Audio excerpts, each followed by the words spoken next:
And you know what? When I was listening to Nelson, and I'd never thought I'd say the word Nelson, Wiseman, and sexy in the same breath, but Nelson talked about the sexy stories, war, convoys. You know, for at least in our research, at least, foreign policy is never a top issue among Canadians. So I'm not saying that those issues are not important. And to put this into context, 3 out of every 10 Canadians are worried or somewhat worried about whether they're going to be able to pay the rent in the next 30 days. 14% of Canadians are eating less food because they can't afford food. So if we're talking about what's important to Canadians, at least, it's really meat and potatoes issues, because if you can't pay the rent and if you can't pay the groceries, these other issues are of interest and entertaining for sure. Can I jump in? They don't occupy the same kind of space, just from a public opinion perspective. Nelson, you're not going to call me unsexy, are you? No. I'm going to say...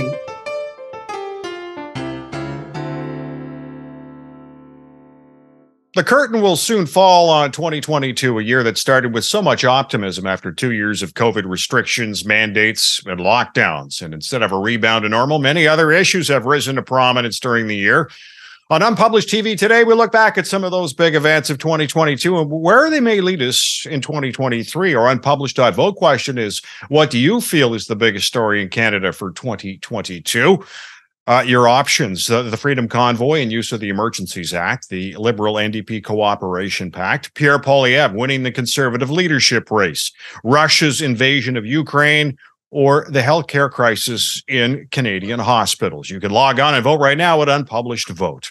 Joining us to discuss this year is Nick Nanos, Chief Data Scientist and founder of Nanos Research, Tasha Kheiriddin, columnist at the National Post and principal at Navigator, Nelson Wiseman, Professor Emeritus at the Department of Political Science at the University of Toronto, and Tom Parkin, commentator, columnist, and principal at Impact Strategies. And I thank you all for joining us, and we'll go around the horn. Nick, what do you feel were the top 3 stories for Canadians in 2022?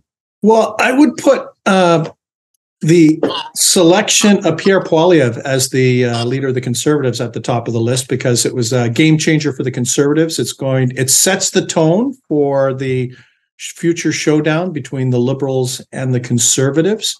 And he's shaking things up. Whether you like or don't like the guy, he's definitely having an impact. So I put him at the top. After that, I'd actually put healthcare. And it's actually, I would say, it's not even a sleeper issue anymore, because we've morphed from focus on the pandemic now to Canadians increasingly focused on healthcare and worried about whether they can access healthcare. And then I'd like to put the economy on the list, because people are struggling to pay the rent. They're struggling to pay the groceries. And it creates a particular frame that they look at all elected officials on those things. What do you think, Tasha? What are the top 3 stories you think were for Canada in 2022? I agree with Nick on the substance, but not the order, because much as I am a political junkie, I don't think the average Canadian pays as much attention to that as the things that touch them. So I would say the top one right now is healthcare. I think it's closing off the year, especially because children are getting sick, which is something that, not only parents, but politicians obviously have to be concerned about too. So it's risen both politically and personally to the top. Inflation continues to be, the cost of living, a huge issue. And again, food bank use is on the rise. People who may not be able to, renew their mortgage because interest rates are so high. So I think that is probably number 2. And number 3, I will say, yes, the Conservative leadership change, which is going to impact politics going forward, not just for Conservatives, but definitely for the other parties as well, as they figure out what the next election is going to look like. What do you think, Nelson? What were the top 3 stories for you in 2022? I think by far the top story was what I call the occupation convoy. I think it was mesmerizing. We were all glued to the TV at the same time. And Ottawa was tied up for so long. What happened at the borders? Billions of dollars in trade across the Ambassador Bridge were blocked.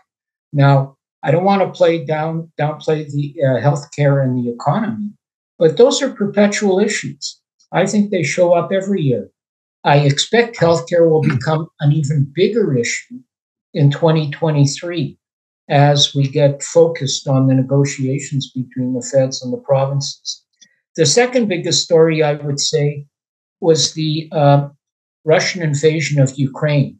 Because if we want to look at things like inflation, the cost of living, that's a direct consequence of what happened there in terms of oil prices, commodity prices. across the board. For me, the third biggest story was the downfall of Jason Kenney and the rise of Danielle Smith. And, someone who'd been totally discredited a decade and a half ago, and now is the premier of Alberta and is challenging the federal government with something called the Sovereignty Act, although I don't think we'll hear about it anymore. All right. Now, Tom, what are the three big ones for you this year? Well, I think, the so-called Freedom Convoy was an extremely polarizing event in Canadian history. It had so many implications. It ended, people's lives were interrupted. People's jobs were lost. Let's talk about that. There were a group of 4 people arrested for conspiracy murder of RCMP officers in Coots.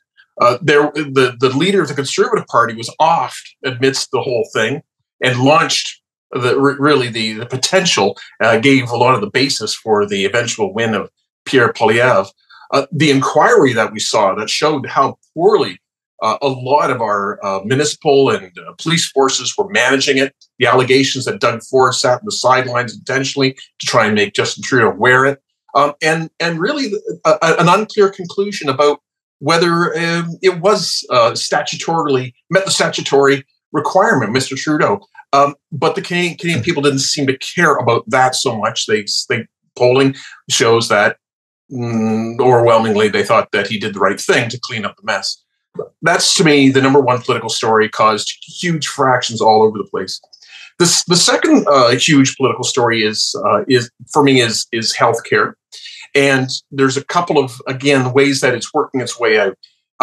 This is mostly, of course, a provincial story because provinces are more responsible. But this continuous ask coming from provinces to the federal government to improve the Canada Health Transfer is this a weird ball thing in this situation, because at one time we have provinces whose healthcare systems are really under stress, provinces that are running deficits, provinces that are cutting healthcare, and then same provinces saying, Ottawa, we need more money. So what is the average Canadian supposed to take from this other than maybe these premiers are the problem and give, again, Mr. Trudeau the break?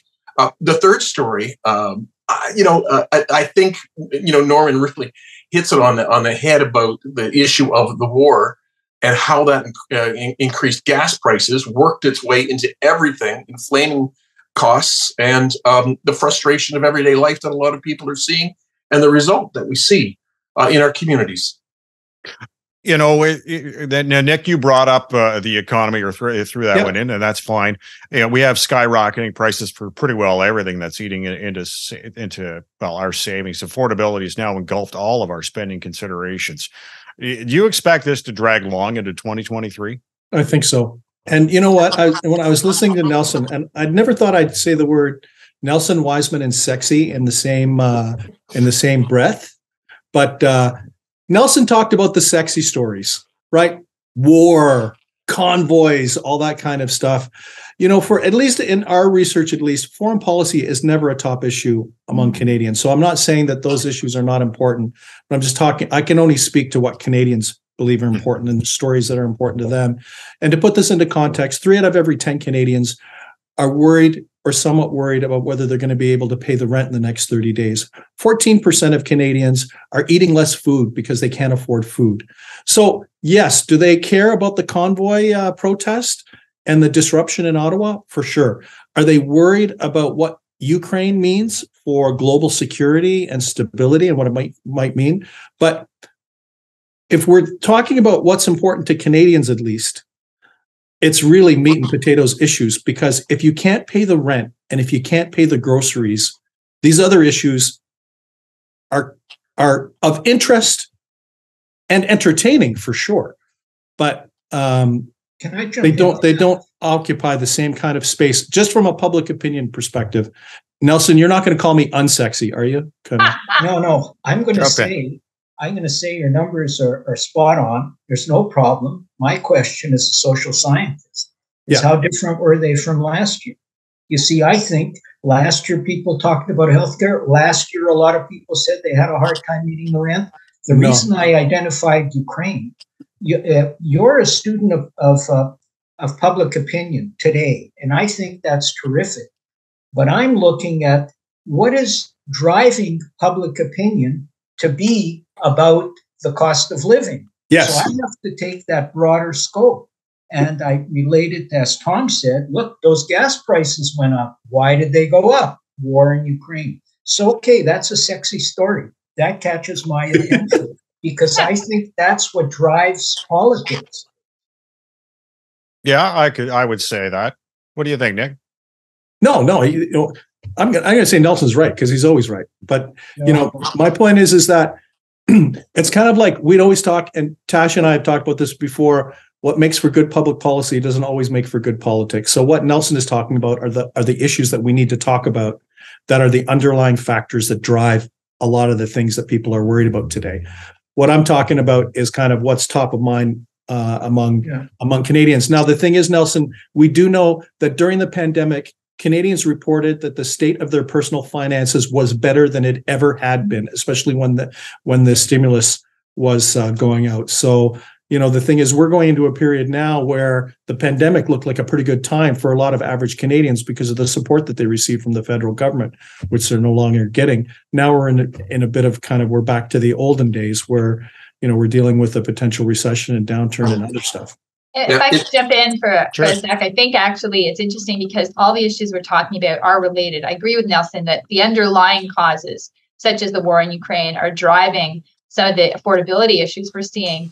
But politically, that's not what's being painted. And that goes to, Pierre Poilievre, who was supported by the Convoy. That was one of the elements that propelled him into the leadership of the Conservative Party. But look at what he is attributing inflation to. It's just inflation, right? So there's a whole aspect. I agree. Foreign policy it can be a contributing factor to so many things.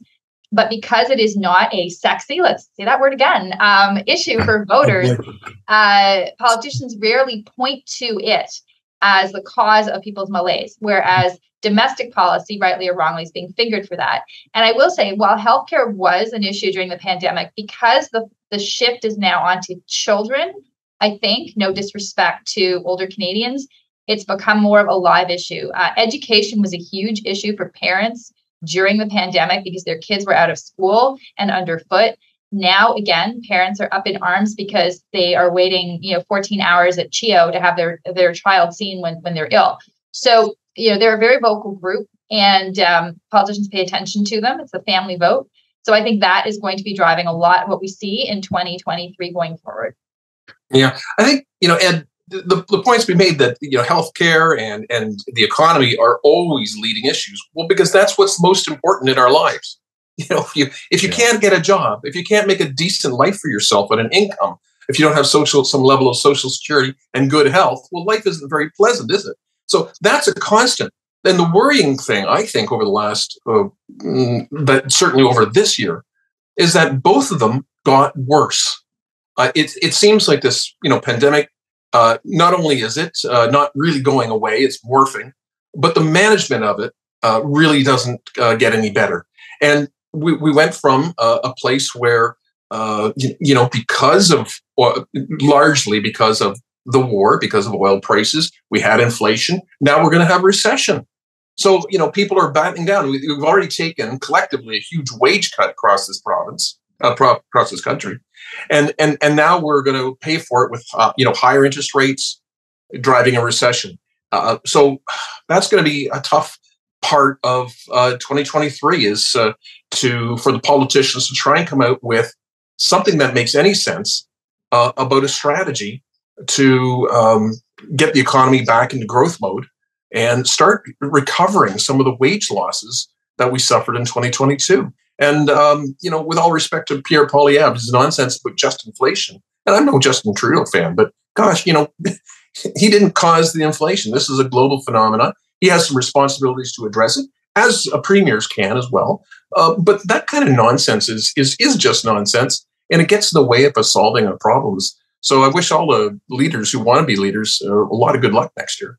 Okay, well, just following up on that, does the Liberal NDP coalition solve that problem, at least until 2025? It'll be interesting to see if with a recession in the horizon, whether there will be a turn in that relationship, in that that Singh will start pushing more with more focus on economic matters. Obviously, the intent and the deal itself is around dental care, it's around pharmacare, and it's around just some transition strategies for energy workers, oil patch workers. That was kind of the core of it. Little pieces around housing, but there wasn't really something about jobs and growth. So I think it would be interesting to see if he can use his power that he has been able to. He has been able to get things out of the prime minister, whether he's going to start to try and use his power to move in a new direction in 2023. We'll see. I hope he does, because, as I say, I don't have much faith in Mr. Poilievre. And I think, obviously, what we've suffered in 2022 economically was a huge setback for a lot of people. Yeah, Nelson, you brought up as one of your top three, the Russian invasion of Ukraine, and it captured headlines, and it's made a name for Volodymyr Zelensky. Many had figured Russia would roll over Ukraine, and that hasn't happened. Is it the NATO support, the willingness of Ukraine to fight for its autonomy, or is it Russia's just poor military showing? Mm-hmm. I think it's all three. Mm-hmm. They've all been factors. I mean, we're all surprised. I mean, when you heard about a 40-kilometer convoy of tanks heading toward Kyiv, we all thought it was going to fall. Yes, Zelensky's a hero. Yes, NATO's played a big role. Hopefully that'll continue. And yes, the Soviet army, which is essentially still what it is, apparently, the way it operates, has demonstrated that it isn't all that efficient. Now, I want to say something about a couple of other issues, Sure. Because two people, Tasha and, maybe all three, Tom and Nick and Tasha, all mentioned Poilievre. What strikes me isn't Poilievre sort of attacking Trudeau for inflation. That's standard. You're going to always attack the government, blame the government for whatever's going on. What strikes me is how he's discredited himself by pushing cryptocurrency. And indeed, this also surprises me. I thought after he became selected leader, the Conservatives would really skyrocket in the polls, because that often happens. You get a fresh face, a new person. People are tired of Trudeau, and they would do very well. But when I look at the polls now, and here I defer to Nick, hey, you know what really strikes me? The numbers have barely moved since the last election or the election before that. So I don't see Poilievre yet, although I think the Conservatives are really well positioned to win the next election. But right now, that's really not in the cards. What do you think, Nick? I don't think Pierre Poilievre wants to be popular right now. I think he wants to raise money, which is why he's hostile to the media. He'll take the Liberals on the gun control stuff. That, if we're talking about an election that could take place, a couple of years from now, why put on the sweater? Everybody knows that. Tasha knows what I'm talking about. When Stephen Harper put on a sweater in order to be the warm and cuddly Stephen Harper before he was prime minister, didn't work very well. So I think Pierre Poilievre is basically focused on building organization and raising funds. That means that he'll continue to be confrontational with the media. He'll continue to do the usual stuff like attack the Liberals, but also question how, or put a spotlight on how he believes our institutions are failing us. And he's just going to focus on raising money. So Nelson, I think he's going to forego popularity in the short term, because he knows that those hot button issues open up for a segment of the populace, like a minority segment of the populace. They open up their wallets to give money, and I predict we're still going to have a hard-edged out there Pierre Poilievre for at least a year and a half, and then we'll have maybe a kinder, gentler Pierre Poilievre, at least if he wants to win an election, which is tough for the Conservatives, the way the calculus is right now. I think that's an excellent analysis. Jump in, Tasha. I'll chime in too, because I think from what I know, the Conservative Party is taking a very different approach to winning the next election. They are foregoing the progressive, conservative, traditional vote in favor of people who have never voted. I won't call it a Trump strategy per se, because they're not pressing the same xenophobia buttons that Trump pressed for that vote. But they're catering to, and they're looking for the votes of people who have never voted. Who are those people? They're mostly younger. They are disenfranchised. They're less educated. They are poorer. They are being left behind by the current economy, and they are upset. They are angry. And you saw a subset of them motivated for the leadership, which worked very well for Mr. Poilievre. And I think the strategy is really to continue cultivating that vote. Mr. Poilievre is going to not appeal to a distinct segment of the Conservative Party as it stands now, which is what he demonizes as the elite. And that elite, if you will, includes a lot of progressive conservative or people who describe themselves that, even middle income people. And so it is a strategic shift as to what the Conservative Party is. It's looking for votes of working Canadians as well. And it remains to be seen if that will be successful, if there are enough of those people and the distribution of those people across the country in ridings is enough to win. And Nick's nodding, because I'm sure he's done polling on this too. But that's what I see rolling out. So it's actually, they're looking a bit at the NDP's lunch, frankly, on this, and voters who might traditionally are not ideological, but they're looking for answers to help them avoid that food bank, avoid slipping through the cracks. And Mr. Poilievre is promising to do that. I think that's interesting, but Tasha, we're not going to have a federal election next year, and probably not the year after that. I think they have to have one in 2024 now. Am I mistaken? No, 2025. 2025. But we'll see. Maybe something goes horrifically wrong between Singh and Trudeau, and we do. But I think the odds are heavily against it. What we will have next year is elections in Alberta and Manitoba. And I think Manitoba is very certain to return an NDP government. Alberta, less certain. We'll see how it goes, but certainly a very good chance that Rachel Notley is the premier by this time of next year. And so that would make 3 provinces in Western Canada. And then we've got Mr. Ford, who is, he told everybody that he evolved just before the next election. And obviously he clearly had not.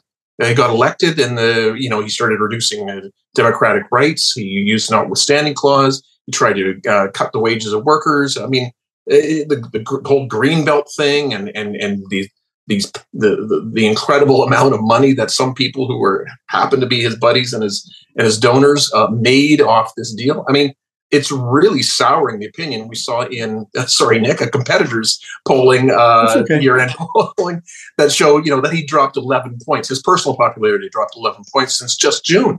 So and then the NDP has a very attractive candidate who's going to become the leader shortly in Marit Stiles. So where in 2023, at the end of 2023, I think we're going to have an NDP government in Manitoba, likely in Alberta, and a stronger presence in Ontario. So where does that leave Poilievre, Singh, and Trudeau in 2024 for the run-up to election in 2025? I think it depends heavily on how those leaders, those NDP leaders, perform in doing the things that Mr. Poilievre is also trying to do, which is to help people who have taken a big hit because of inflation, who are suffering because of the state of our healthcare system, who are working and feeling like they're falling behind. And if I could just add, I think, Tom, that it would be exceptional if this agreement lasts till 2025. I think that would be, I don't think it's a gimme, because one thing, and this is outside of the realm of public opinion research, but one thing that I do know that I would be very confident in predicting is that the Liberals will have a scandal or controversy. I don't know what it's going to be, because governments always are in trouble every once in a while. It will be sexy, whatever it is. Well, I don't know. But there will be a controversy or a scandal of some sort in the next 2 years, and it will lead to an existential discussion for the NDP, because they will be the party that's seen as propping up the Liberals. And to your point, Tom, their numbers are going to look kind of good in the low 20s. There'll be some new NDP governments in a couple provinces, and they're going to go, maybe we should, maybe we can't on principle. And so I think there will be pressure for this to unwind as soon as there's some sort of controversy yet unknown, but that there will be, because there's always something that governments have to deal with. Yeah, that's true. It's ironic when you mention the fact that Poilievre being abrasive and just focused on fundraising. Well, that kind of leaves you with a blind spot, because the Liberals could just pull the plug and then That's the person you've got to take to the It's too late to be nice. Yeah. That's what I'm kind of wondering. Okay, so let's go around the horn at the end here just to look ahead to 2023. And Tasha, what prediction do you have as a big issue that's going to dominate Canada next year? Well, I think it's the economy. I won't say economy stupid, but the economy. Where will things go? Gas prices have dropped a bit. That could be temporary, but the worse the economy gets, I think the better for the Conservatives, the harder for Mr. Trudeau. So that's the issue I'm going to be watching, and that will depend on a bunch of factors, including foreign policy, including those underlying issues that affect economic performance. And Nelson, what do you think? You know, one word that hasn't come up in our conversation is Quebec. It's almost a quarter of the country. I think a big issue is going to come up in 2023 over court cases, over various bills in Quebec, 96 on language, 21 on religious symbols. Now we've got a Bill 4, which says you can become a member of the Quebec National Assembly without swearing allegiance to the King. Most people feel that's okay, but it's a violation of what the Constitution says. So if a citizen out there wants to bring that to court, that'll come up. So I think that's potentially, if the federal government decides to get involved in those cases, then we're going to have a Quebec-English Canada a trade-off. The other thing I would say, I'm intrigued by the NDP Liberal arrangement. It's certainly not a coalition. Justin Trudeau is very much the Prime Minister of Canada, and there are no NDPers in the cabinet. That's what a coalition would be. I completely agree with Nick that it won't last, but it doesn't have to last. The NDP didn't have to get in an agreement because there's no way the NDP wants to bring down the government. It's not the alternative government. The best the NDP can always hope for is a minority government where it can exercise influence over the NDP, over the Liberals. Tom, what do you think is the biggest story, or what will be the biggest story for 2023?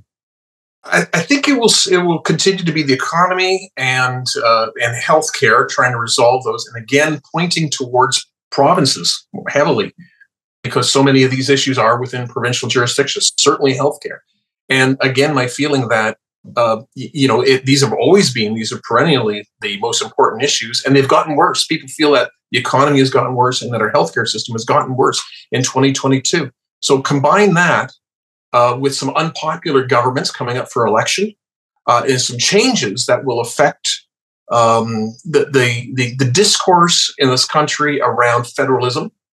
I will make no bones of it. I hope to hell that Daniel Smith is defeated and Rachel Notley is elected. And I say that as an Ontarian, but I say it also because I think it would be best for Alberta. But as an Ontarian, I say it because, I don't think we can be a successful country with Daniel Smith as a premier. And I think Rachel Notley's already proved herself to be incredibly competent, but also not a pushover. So there's with different premiers in place who aren't Liberals and aren't Conservatives running larger places. There may be a different dynamic that takes over the country, and I frankly think that would be okay. I'd be quite pleased if we weren't continually told that the premiers are ganging up on Justin Trudeau. That's never quite the story. It's always more nuanced than that, and getting rid of a few Conservative premiers, I think, would help balance the story and would probably be more effective, frankly, at eking out some federal healthcare dollars for Mr. Trudeau. And Nick, I'm going to guess you're still going with the economy or healthcare as the top story. Well, I'm still going with the economy. I hope I'm wrong on that, and I hope I'm wrong on what I think the sleeper issue is, because it's been brought up, and that is a crisis in the Federation. I think the Alberta election, she's going to run against Ottawa, and you know what? People might think that the premier is out there, but they hate Ottawa. And I would expect that the United Conservative Party in Alberta is going to portray the NDP as too cozy with Ottawa, and Albertans will be cross-pressured on that front. And then, it'll be interesting to see what Saskatchewan does. I think Nelson has already put his finger on Quebec. Ontario might make some noises about having more power over things like immigration and stuff like that. And it'll just I think that's a sleeper issue that we have to watch out for, because people think that the country is not working well. We're going to have bickering at the federal and provincial levels. We're going to be in a recession. It's going to be ugly. How's that? All right. Well, thanks. Great discussion, everybody. I want to thank our guest today on Unpublished TV, Nick Nanos, Chief Data Scientist, Founder, Nanos Research; Tasha Kheiriddin, columnist at the National Post, Principal at Navigator; Nelson Wiseman, Professor of Emeritus, Department of Political Science at the University of Toronto; and Tom Parkin, commentator, columnist, and Principal at Impact Strategies. We'll be off for a few weeks to enjoy the holidays and recharge for 2023. Thanks for watching Unpublished TV. Stay safe. I'm Ed Hand.